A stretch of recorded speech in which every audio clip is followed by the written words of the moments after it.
안녕하세요. 겟세마네에서 기도하시는 예수님이십니다. 오늘 본문은 마태복음 26장 36절에서 50절입니다. 36절. 그때 예수께서 제자들과 함께 겟세마네라고 하는 곳으로 가서 제자들에게 말씀하셨습니다. 내가 저기에 가서 기도하는 동안 여기 앉아 있으라. 곧 잡혀가 십자가에 달리기 전날 밤인데도 습관을 따라 기도하러 가셨습니다. 따라서 유다도 예수께서 이날 밤 이곳에 머무실 것을 알고 있었을 것입니다. 이 사실을 아시면서도 기도하러 겟세마네로 가신 것은 자신의 고난과 죽음의 운명을 철저히 자발적으로 받아들이고 계심을 보여줍니다. 겟세마네는 기름 짜는 틀이란 뜻입니다. 막 짠 올리브 기름은 마치 핏빛같이 붉습니다. 의사인 누가가 묘사하듯 모세혈관이 터질 정도의 기도입니다. 십자가를 감당하기 위해서는 십자가를 질 능력을 받기 위해 겟세마네 기름을 짜내는 기도가 있어야 한다는 것을 보여줍니다. 37절. 예수께서 베드로와 세베대의 두 아들을 데리고 가셨습니다. 예수께서는 슬픔에 잠겨 괴로워하셨습니다. 슬픔에 잠겨 괴로워하셨다는 문장에는 한글로 번역되지 않은 단어가 있습니다. 시작했다는 동사입니다. 원어로 보면 마음의 갈피를 잡을 수 없이 갑자기 근심이 엄습해오고 갑자기 괴로움이 엄습해왔다는 뜻입니다. 한글은 고통이 느닷없이 시작됐다는 뜻을 잘 전달하지 못하고 있습니다. 인성을 가지신 예수님께 십자가 사건이 얼마나 큰 고통으로 다가왔는지를 잘 설명해 줍니다. 그때 제자들을 데려가셨다는 것은 그럴 때 함께 기도해야 한다는 것을 보여줍니다. 누가복음에 의하면 돌을 던질 정도의 거리를 두고, 즉 기도 소리가 들릴 정도의 거리를 두고 기도했다는 것을 알 수 있습니다.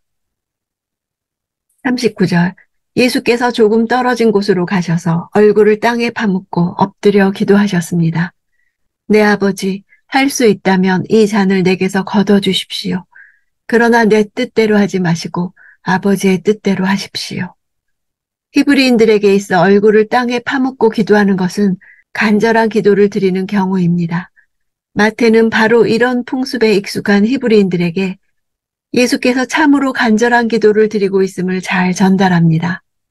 할 수 있다면이란 하나님이 가지고 계시는 여러 방법 가운데 십자가를 지지 않더라도 가능한 길이 있다면 이라는 뜻입니다. 예수님은 십자가 죽음의 잔을 피하는 가능성이 아버지의 뜻에 포함될 수 있는지를 여쭈신 것입니다. 잔이란 하나님이 정해놓으신 사람의 운명을 가리키는 은유적인 표현입니다. 이 잔이란 영원전에 하나님께서 작정하신 것으로 예수님께는 예수께서 감당하게 될 십자가 고난을 가리킵니다. 내게 주어진 잔이 있고 나만이 마실 수 있는 사명이 있습니다. 예수님은 십자가를 지기 위해 이 땅에 오셨으나 막상 지기 전에는 이 잔을 내게서 걷어주십시오. 지나가게 하옵소서. 백성을 구원하는 방법이 내가 십자가를 지는 방법이 아니라 다른 길이 있다면 십자가의 고통에서 벗어나게 해달라고 그렇게 기도하셨습니다. 그러나 겟세마네 기도를 계속하실 때 자신만이 온 인류를 구원하기 위한 대속물이라는 사실을 받아들이셨습니다. 자신의 죽음을 통해 이루시려는 하나님의 구속 계획에 순종하셨습니다. 그 결과 내 뜻이 아니라 아버지의 뜻을 받아들일 수 있는 능력을 얻을 수 있었습니다. 40절. 그리고 제자들에게 돌아와 보니 그들은 자고 있었습니다. 예수께서 베드로에게 물으셨습니다. 너희가 1시간도 나와 함께 깨어있지 못하겠느냐? 제자들이 잤다는 것은 표면적으로는 육체적 잠이지만 실은 영적인 잠에 빠졌다는 것입니다. 기도해야 할 때 기도하지 않는 것은 영적인 잠에 빠진 것입니다.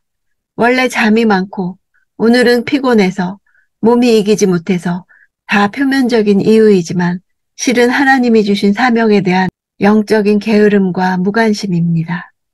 예수께서는 제자들의 영적인 나태를 지적하신 것입니다.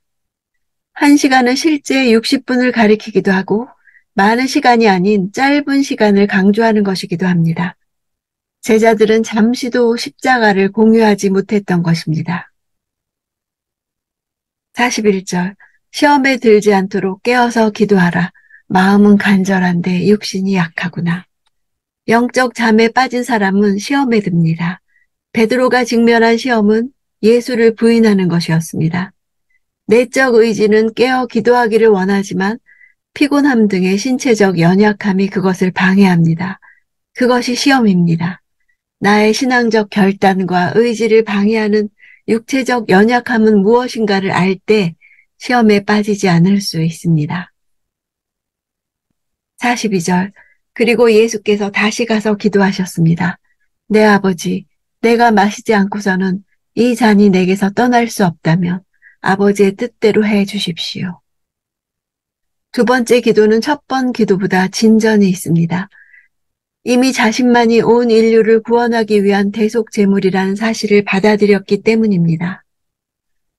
곧 자신의 죽음을 통해 이루시려는 하나님의 구속 계획에 대해 순종하신 것입니다. 기도는 하나님을 조종하려고 하는 것이 아닙니다. 기도할수록 아버지의 뜻에 순종하게 됩니다. 아버지의 뜻은 예수님을 이 땅에 보내신 하나님의 목적과 의지입니다. 44절 그래서 예수께서 그들을 두고 또 다시 가셔서 세 번째로 똑같은 기도를 하셨습니다. 두다는 것은 자도록 내버려 두신 것입니다. 육체적, 영적 연약함을 아시고 버려두신 것입니다. 세 번은 완전한 것을 상징합니다. 예수께서 십자가를 감당하기 위해 해야 할 기도를 완전히 다 하셨다는 사실을 말합니다. 십자가를 감당하기 위해서는 십자가를 질 능력을 받기 위해 겟세마네 기름을 짜내듯 하는 기도가 완전할 정도로 여러 번 있어야 하는 것을 보여주셨습니다. 50절 예수께서 대답하셨습니다. 친구여, 무엇을 하려고 여기에 왔느냐? 그러자 사람들이 한 발자국 앞으로 나오더니 예수를 붙잡아 체포했습니다. 유다의 가식적인 인사에 대해 예수님은 친구라고 부르십니다. 이 호칭은 주로 직업적인 동료 관계를 가리키는 말로 사용됩니다. 유다에게 무엇을 하려고 왔느냐 의문문이라기보다는 탄식하시는 것입니다. 예수님은 유다가 하나님의 목적을 이루기는 하지만 그 스스로의 운명이 죽음이라는 점을 한탄하시는 것으로 이해됩니다.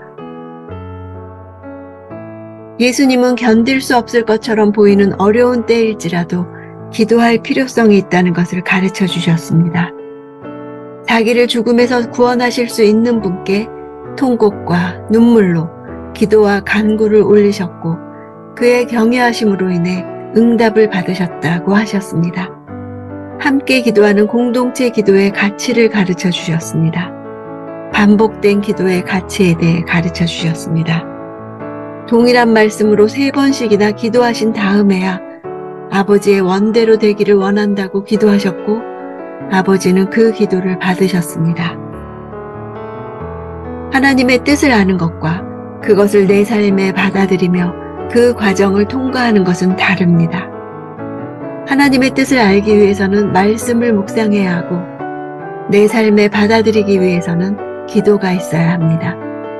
내 삶에 하나님의 뜻은 저절로 이루어지지 않습니다. 겟세마네 기도에 이어 제자의 배신으로 칼과 몽둥이에 잡히는 일을 통해 하나님의 뜻은 이루어졌습니다. 오늘 내게도 이루어져야 할 하나님의 뜻이 있습니다. 오늘 하나님의 뜻이 온전히 이루어지게 할 기도가 드려지는 시간이 있기 원합니다.